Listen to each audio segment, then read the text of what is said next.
Bismillahirrahmanirrahim. Assalamualaikum warahmatullahi wabarakatuh. Saya Siti Rahma dengan NIM 232080053, Prodi Pendidikan Agama Islam. Di sini saya akan membahas tentang topiknya itu berjudul menurunnya rasa hormat kepada orang tua dengan fokus permasalahannya itu kepada pendidikan birrul walidain. Untuk tugas mata kuliah Kapita Selekta Pendidikan Islam yang diampu oleh Ibu Milna Azizatus Sofiah.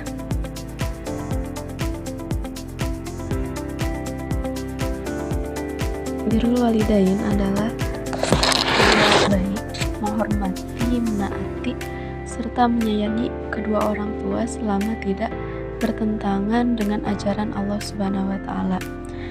Bentuk bakti tidak hanya berupa bantuan materi, tetapi juga melalui ucapan yang lembut, sikap yang sopan, perhatian, doa, serta kesediaan membantu mereka dalam kehidupan sehari-hari. Menghormati dan menyayangi mereka. Yang pertama, seorang anak wajib memperlakukan orang tua dengan penuh kasih sayang. Menghormati berarti menjaga tutur kata, tidak meninggikan suara, tidak menyakiti hati mereka, serta selalu menunjukkan sikap rendah hati. Menyayangi orang tua juga diwujudkan dengan meluangkan waktu untuk mereka, memperhatikan kebutuhan mereka, dan mendoakan kesehatan serta kebahagiaan mereka. Fenomena saat ini yang selanjutnya, yang perintah Allah setelah banyaknya yang perintah bertauhid. Dalam Al-Quran sudah tidak aneh lagi di Allah menekankan perintah berbakti kepada orang tua, tepat di era digital banyak anak menyembahnya. Hal ini menunjukkan bahwa informasi dari internet atau kedudukan orang tua sangat mulia. Nasihat mereka yang tua, padahal pengalaman hidup orang tua seringkali dan menjadi pelajaran yang anak tidak akan untuk pernah menghindarkan anak dari kesalahan.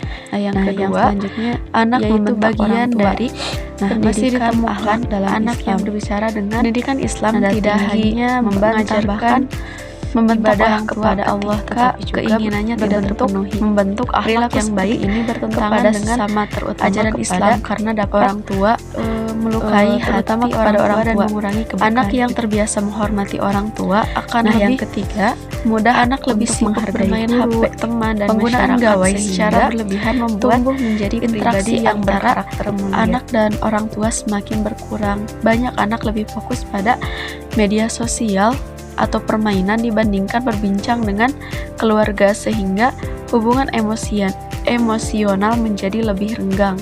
Nah, yang selanjutnya, kurangnya komunikasi keluarga.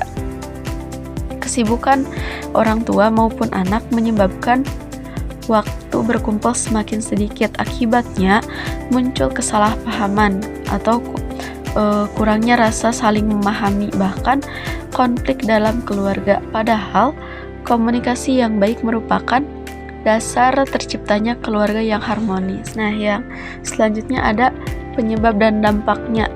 Nah, dari penyebab yang pertama, kurangnya pendidikan agama. Nah, kurangnya pemahaman agama membuat sebagian anak belum menyadari bahwa menghormati orang tua merupakan kewajiban yang bernilai ibadah. Akibatnya, mereka menganggap sikap sopan kepada orang tua sebagai sesuatu yang tidak terlalu penting. Nah, yang kedua, pengaruh media sosial. Media sosial memiliki dampak positif dan negatif. Jika tidak disaring dengan baik, anak dapat meniru perilaku kasar, tidak sopan, atau budaya yang bertentangan dengan nilai-nilai Islam. Hal ini perlahan memengaruhi cara mereka berbicara dan bersikap kepada orang tua. Ya, yang selanjutnya, pola asuh yang kurang tepat. Pola asuh yang terlalu keras dapat membuat anak merasa takut atau memberontak. Sebaliknya, pola asuh yang terlalu membebaskan membuat anak kurang memiliki disiplin dan rasa hormat. Oleh karena itu, diperlukan pola asuh yang seimbang antara kasih sayang, ketegasan, dan keteladanan. Nah, yang selanjutnya ada pergaulan negatif. Lingkungan pertemanan sangat mempengaruhi karakter anak. Jika anak bergaul dengan teman yang tidak menghormati orang tua, perilaku tersebut dapat ditiru dan dianggap sebagai hal yang biasa. Itu dari penyebab. Nah, dari dampaknya, yang pertama, hubungan keluarga menjadi renggang. Kurangnya rasa hormat menyebabkan hubungan antara anak dan orang tua tidak harmonis. Kehangatan dalam keluarga berkurang sehingga komunikasi menjadi tidak nyaman. Nah, yang selanjutnya, akhlak anak menurun. Anak menjadi kurang sopan, mudah marah, sulit menerima nasihat, serta tidak menghargai orang yang lebih tua. Jika dibiarkan, kebiasaan ini akan terbawa hingga dewasa. Nah, yang selanjutnya, orang tua akan merasa sedih. Sikap kasar anak sangat melukai hati orang tua yang telah berkorban membesarkan mereka. Kesedihan tersebut dapat memengaruhi kebahagiaan keluarga secara keseluruhan. Nah, yang selanjutnya, hilangnya budaya menghormati. Jika perilaku tidak hormat dianggap biasa, maka budaya sopan santun yang menjadi ciri masyarakat Indonesia akan semakin memudar. Nah, selanjutnya dalam perspektif Al-Quran dan hadis. Nah, dari Al-Qurannya ada di Quran surat Al-Isra ayat 23. Ayat ini menjadi dasar utama tentang kewajiban berbakti kepada orang tua, tidak menyembah selain Allah. Allah memulai ayat ini dengan perintah tauhid sebagai landasan utama kehidupan seorang muslim. Nah, terus berbuat baik kepada orang tua. Setelah perintah tauhid, Allah langsung memerintahkan agar manusia berbuat baik kepada kedua orang tua sebagai bentuk rasa syukur atas jasa mereka. Nah, terus ada jangan berkata Islam melarang mengucapkan kata-kata yang menunjukkan rasa jengkel atau kesal kepada orang tua meskipun hanya sebatas ucapan yang sangat ringan gitu. Nah, terus jangan membantah mereka atau jangan membentak mereka. Selain menjaga ucapan, Islam juga mengajarkan agar anak tidak meninggikan suara atau bersikap kasar kepada orang tua. Nah, terus ucapkan perkataan yang mulia. Anak diperintahkan berbicara dengan kata-kata yang lembut, penuh hormat dan menyenangkan hati orang. Nah, dalam perspektif hadis, Rasulullah SAW bersabda yang artinya ridho Allah itu tergantung pada ridho orang tua dan murka Allah itu tergantung pada murka orang tua. Hadis riwayat Tirmizi. Nah, hadis ini menunjukkan bahwa keridhoan orang tua merupakan salah satu jalan untuk memperoleh keridhoan Allah. Nah, makna hadisnya, seorang anak hendaknya selalu menjaga sikap, ucapan, perilaku agar tidak menyakiti hati orang tua. Menghormati mereka bukan hanya kewajiban sosial tetapi juga bentuk ibadah yang mendatangkan pahala. Nah, yang selanjutnya perspektif pendidikan Islam pembelajaran PAI. Materi Birrul Walidain diajarkan dalam mata pelajaran pendidikan agama Islam agar siswa memahami pentingnya menghormati orang tua sejak dini. Nah, keteladanan guru harus menjadi contoh dalam berbicara sopan, menghargai sesama, dan menunjukkan akhlak yang baik sehingga peserta didik dapat meneladaninya. Nah, yang selanjutnya pembiasaan sopan santun. Sekolah perlu membiasakan siswa mengucapkan salam, berbicara santun, meminta izin, menghormati guru, serta membiasakan perilaku dan lainnya. Nah, yang selanjutnya kegiatan keagamaan, kegiatan seperti sholat berjamaah, kultum, membaca Al-Quran, dan doa bersama mampu memperkuat pembentukan karakter religius siswa. Nah, yang selanjutnya kerjasama dengan orang tua. Pendidikan karakter akan berhasil apabila sekolah dan keluarga memiliki tujuan yang sama serta saling berkomunikasi dalam membimbing anak. Nah, dalam perspektif psikologi pendidikan, yang pertama ada komunikasi yang baik.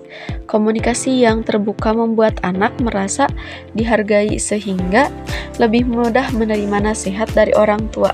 Nah, yang kedua yaitu pola asuh positif. Pola asuh penuh kasih sayang namun tetap memberikan aturan akan membentuk anak yang disiplin, percaya diri, dan hormat kepada orang tua. Nah, yang selanjutnya pengendalian emosi. Baik orang tua maupun anak harus belajar mengendalikan emosi ketika terjadi perbedaan pendapat agar konflik tidak berkembang menjadi pertengkaran. Nah, yang selanjutnya ada memberikan teladan. Anak lebih mudah meniru tindakan daripada hanya mendengarkan nasihat. Oleh karena itu, orang tua harus menjadi contoh dalam bersikap santun dan penuh kasih. Nah, dalam perspektif sosial budaya, yang pertama menjaga budaya sopan santun. Bangsa Indonesia dikenal memiliki budaya menghormati orang tua dan orang yang lebih tua. Nilai ini harus tetap dipertahankan di tengah perkembangan zaman. Nah, yang kedua, menghormati orang yang lebih tua. Sikap hormat kepada orang tua akan membentuk kebiasaan menghargai guru, tetangga, dan masyarakat sehingga tercipta kehidupan sosial yang harmonis. Nah, selanjutnya memanfaatkan media sosial secara positif. Media sosial dapat dimanfaatkan untuk belajar agama, menyebarkan pesan-pesan kebaikan, serta mempererat hubungan keluarga jika digunakan dengan bijak. Nah, selanjutnya lingkungan yang baik. Lingkungan yang baik dan positif akan membantu anak mempertahankan perilaku sopan santun serta menjauhi perilaku negatifnya, yaitu perspektif kebijakan pendidikan. Pemerintah dan sekolah berperan. Pendidikan karakter merupakan tanggung jawab bersama antara pemerintah, sekolah, keluarga, dan masyarakat. Nah, terus pendidikan karakter dalam kurikulum, nilai-nilai akhlak seperti hormat kepada guru, orang tua perlu diintegrasikan dalam pembelajaran sehingga tidak hanya menjadi teori tetapi juga dipraktikkan. Nah, selanjutnya program parenting. Sekolah dapat mengadakan seminar atau pelatihan bagi orang tua mengenai pola asuh yang efektif agar pendidikan di rumah selaras dengan pendidikan di sekolah. Nah, selanjutnya kerjasama sekolah dan orang tua. Komunikasi yang baik antara guru dan orang tua akan membentuk atau membantu memantau perkembangan karakter anak secara berkelanjutan. Yang pertama ada membiasakan salam dan berbicara sopan. Anak hendaknya membiasakan mengucapkan salam ketika masuk rumah, meminta izin, berbicara dengan lembut, dan menggunakan kata-kata yang santun kepada orang tua. Yang selanjutnya membantu pekerjaan rumah seperti mencuci piring atau pekerjaan sederhana lainnya merupakan bentuk nyata bakti kepada orang tua. Nah, selanjutnya mendengarkan nasihat orang tua. Ketika orang tua memberikan nasihat, anak sebaiknya mendengarkan dengan baik, tidak memotong pembicaraan, dan berusaha melaksanakan apa yang dinasihati oleh orang tua. Nah, terus mendoakan orang tua. Anak dianjurkan untuk selalu mendoakan kedua orang tua, baik ketika masih hidup maupun setelah wafat. Seperti itu. Nah, jadi kesimpulannya, kurangnya rasa hormat kepada orang tua merupakan masalah yang dipengaruhi oleh berbagai faktor seperti perkembangan teknologi, lingkungan, pola asuh, dan kurangnya pemahaman agama. Islam melalui konsep birrul walidain mengajarkan bahwa berbakti kepada orang tua adalah kewajiban setiap muslim dan menjadi salah satu bentuk ibadah yang sangat mulia.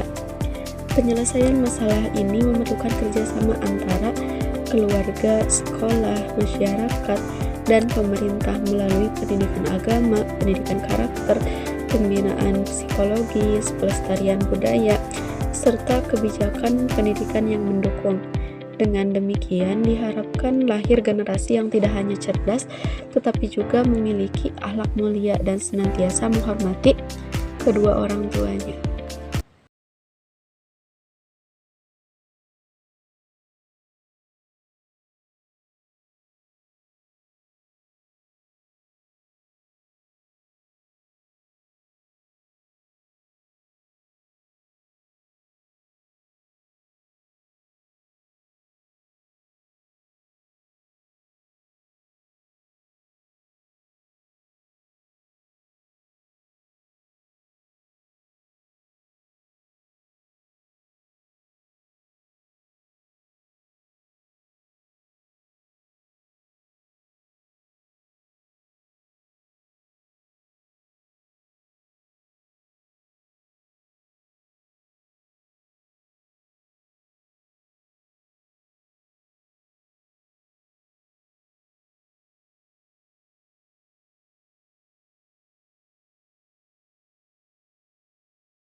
Audio Jungle.